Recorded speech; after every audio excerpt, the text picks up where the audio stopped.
ఓం నమో నారాయణాయ. మాఘపురాణం 11వ అధ్యాయం. భీముని ఏకాదశి వ్రతం. సంవత్సరంలో వచ్చు 12 మాసములలోనూ మాఘమాసము అతి ప్రశస్తమైనది. అటువంటి మాఘమాసంలో నదిలో కానీ, నది లేని చోట తటాకమందు కానీ, తటాకము కూడా అందుబాటులో లేని ఎడల నూతి వద్ద కానీ స్నానము చేసినచో పాపములన్నీ హరించిపోవును. పూర్వం అనంతుడు అను విప్రపుంగవుడు యమునా నదీ తీరమందున్న అగ్రహారములో నివసిస్తూ ఉండెను. అతని పూర్వీకులందరూ గొప్ప జ్ఞానవంతులు, తపస్సాలురు, దాన ధర్మములు చేసి కీర్తి పొందిన వారే ఉన్నారు. అతడు చిన్నతనంలో గడుసరి పెంకివాడు. అతడు తల్లిదండ్రుల భయభక్తుల వలన కొంతవరకు మాత్రమే విద్య నేర్చుకున్నాడు. దుష్ట సావాసం చేసి అనేక దుర్గుణాలు కలవాడయ్యెను. మధ్య మాంసములు సేవించి కన్నబిడ్డలను కూడా అమ్ముకొనుచుండెను. అలా సంపాదించి ధనవంతుడయ్యాడు. కొంతకాలానికి ముసలివాడయ్యాడు. తనకున్న ధనమును తాను తినడు, ఇతరులకు పెట్టడు. ఒకనాటి రాత్రి పడుకునేటప్పుడు ఇలా ఆలోచించాడు. అయ్యో, నేనెంతటి పాపాత్ముడనైతిని!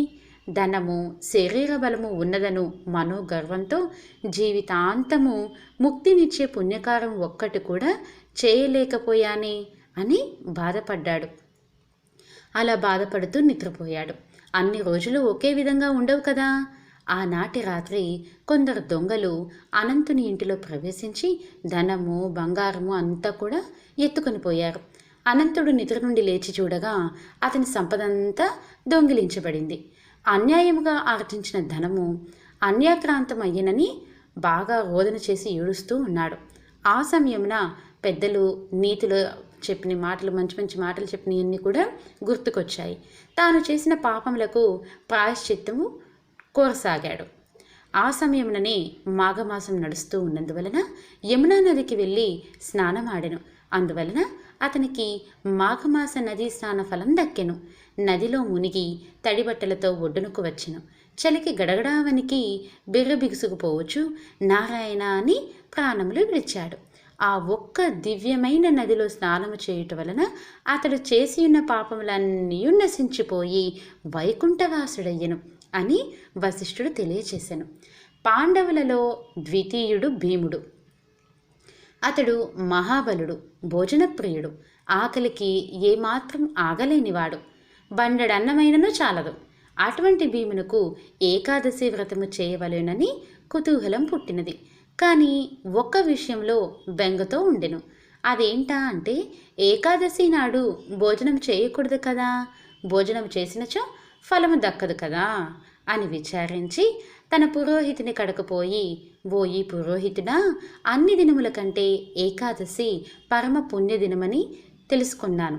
దాని విశిష్టత ఏంటి అని భీముడు అడిగాడనమాట. అందుకు పాండవ పురోహితుడు దౌమ్యుడు, అవును భీమసేన, ఆ రోజు అన్ని దినముల కంటెను ప్రశస్తమైనది, శ్రీ మహావిష్ణువుకు ప్రీతికరమైనది కనుక అన్ని జాతుల వారును ఏకాదశి వ్రతము చేయవచ్చును అని పలికెను. సరే, నేను అటులనే చేయుదును. కానీ విప్రోత్తమా, నేను భోజనప్రియుడనన్న సంగతి జగద్విదితమే కదా. ఒక్క గడియ ఆలస్యమైనను నేను ఆకలికి తాళజాలను కనుక ఏకాదశి నాడు ఉపవాసం ఉండుట ఎటులా అని విచారించుచున్నాను. ఉపవాసమున్న దినముననే ఆకలి ఎక్కువగా ఉండెను. కావున ఆకలి దాహము తీరులాగున ఏకాదశి వ్రత ఫలితము దక్కులాగున నాకు సలహాని ఇయ్యండి అని చెప్పి భీముడు తన గురువైనటువంటి దౌమ్యుల వారిని కోరుకున్నాడు. భీమసేనుని పలుకులకు దౌమ్యుడు చిరునవ్వు నవ్వి, రాజా, ఏకాదశి వ్రతమునకు దీక్ష అవసరం. దీక్షతోనే కార్యం చేసినను కష్టము కనిపించదు. కావున నీవు దీక్ష పూనినచో ఆకలి కలుగదు. రాబోవు ఏకాదశి అనగా మాఘశుద్ధ ఏకాదశి మహాశ్రేష్టమైనది. దానిని మించిన పర్వదినము మరొకటి లేదు. ఒక్కొక్క సమయంలో మాఘ ఏకాదశి రోజు పుష్యమి నక్షత్రముతో కూడినదై ఉండును. అటువంటి ఏకాదశి సమానమగునది మరి ఇంకొకటి ఏదీ కూడా లేదు. సంవత్సరమునందు వచ్చు 24 ఏకాదశులలో మాఘశుద్ధ ఏకాదశి మహాపర్వదినమునుగాన ఆ దినము ఏకాదశి వ్రతము చేసిన గొప్ప ఫలితము కలుగును. ఇందు ఏమాత్రమును సంశయము లేదు. కావున ఓ భీమసేన, నీవు తప్పక మాఘశుద్ధ ఏకాదశి వ్రతము ఆచరింపుము. ఆకలి గురించి దిగులు పడకము. దీక్షతోనున్న ఎడల ఆకలి ఏమాత్రమును కలుగదు, నియమము తప్పకూడదు అని వివరించెను. దౌమ్యుని వలన తన సంశయము తీరునట్లు భీముడు మాఘశుద్ధ ఏకాదశి నాడు అతి నిష్ఠతో వ్రతము చేసి ఉపవాసం ఉండెను. అందులకే మాఘశుద్ధ ఏకాదశిని భీమ ఏకాదశి అని పిలుస్తారు. అంతేగాక ఓ దిలీప మహారాజా, పరమేశ్వరునకు అత్యంత ప్రీతికరమగు శివరాత్రి కూడా మాఘమాసమందే వచ్చును. కావున మహాశివరాత్రి మహత్యమును గురించి కూడా వివరించెదను. శ్రద్ధాలువై ఆలకింపుము అని వశిష్ఠుల వారు దిలీప మహారాజుతో ఇట్లా పలికారు. ఏకాదశి మహావిష్ణువునకు ఎట్లా ప్రీతికరమైనదో అదేవిధంగా మాఘ చతుర్దశి అనగా శివ చతుర్దశి, దీనినే శివరాత్రి అని అందరు. అది ఈశ్వరునికి అత్యంత ప్రీతికరమైన దినము. మాఘమాసమునందలి అమావాస్యకు ముందు రోజున వచ్చేది దీనినే మహాశివరాత్రి అని అందరూ పిలుస్తారు. ఇది మాఘమాసములో కృష్ణపక్ష చతుర్దశి నాడు వచ్చును. ప్రతి మాసమునందు వచ్చు మాస శివరాత్రి కన్నా మాఘమాస కృష్ణపక్షంలో వచ్చు మహాశివరాత్రి పరమేశ్వరునికి అత్యంత ప్రీతికరమైనది. ఆ రోజు నదిలో కానీ తటాకమందు కానీ లేక నూతి వద్ద కానీ స్నానము చేసి శంకరుణ్ణి పూజించవలెను. పరమేశ్వరుని అష్టోత్తర శతనామావళి సహితముగా బిల్వ పత్రములతో పూజించవలెను. అటుల పూజించి అమావాస్య స్నానము కూడా చేసిన ఎడల ఎంతటి పాపములు కలిగి ఉన్ననో అవన్నీ వెంటనే హరించిపోయి కైలాస ప్రాప్తి కలుగును. శివపూజ విధానములో శివరాత్రి కంటే మించినది మరొకటి లేదు. కనుక మాఘమాసపు కృష్ణపక్షంలో వచ్చు చతుర్దశి ఉమాపతికి అత్యంత ప్రీతిపాత్రమైనది. కావున శివరాత్రి దినమున ప్రతి వారు అనగా జాతి భేదముతో నిమిత్తము లేక అందరూ శివరాత్రి వ్రతం ఆచరించి జాగరణ చేయవలెను. శబరి నదీ తీరమందున్న అరణ్యములో కులీనుడు అను బోయవాడు తన భార్యా బిడ్డలతో నివసిస్తూ ఉండెను. అతను వేట తప్ప మరొక ఆలోచన లేని కడు మూర్ఖుడు.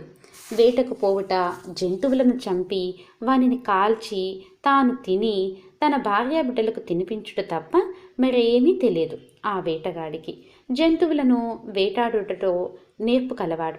క్రూర మృగముల సైతం ఆ బోయవాణిని చూచి భయపడి పారిపోయేవి. అందుచేత అతడు వనమంతా నిర్భయంగా తిరిగేవాడు.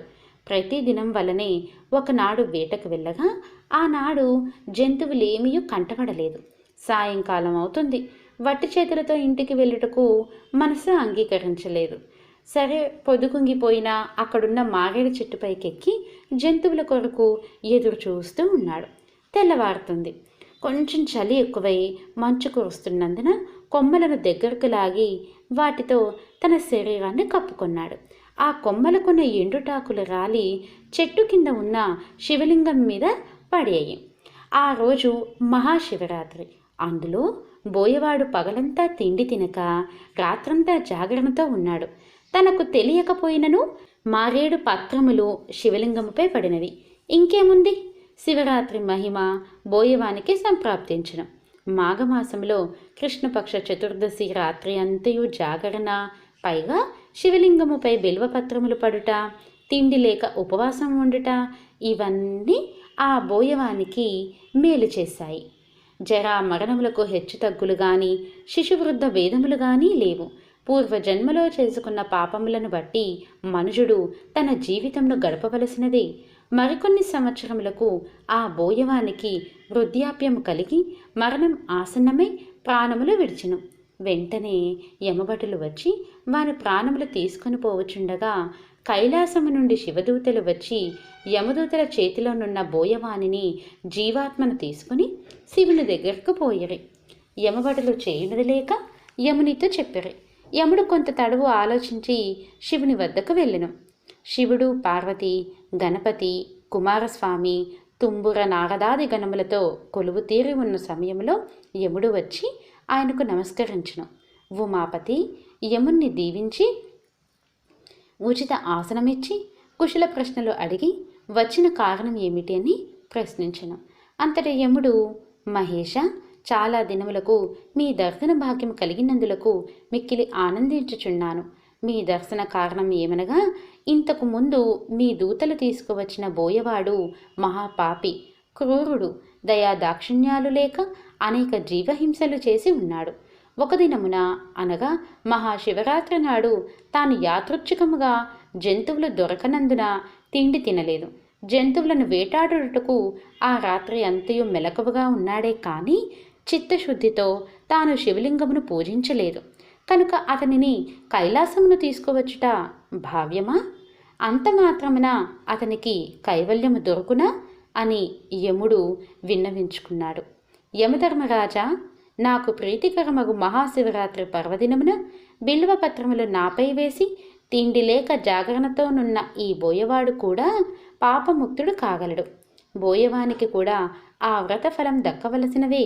కనుక ఈ బోయవాడు పాపాత్ముడైనను ఆనాటి శివరాత్రి మహిమ వలన నా సాయుధ్యము ప్రాప్తమైనది అని పరమేశ్వరుడు వివరించెను. ఇది మాఘపురాణం 11వ అధ్యాయం సంపూర్ణం.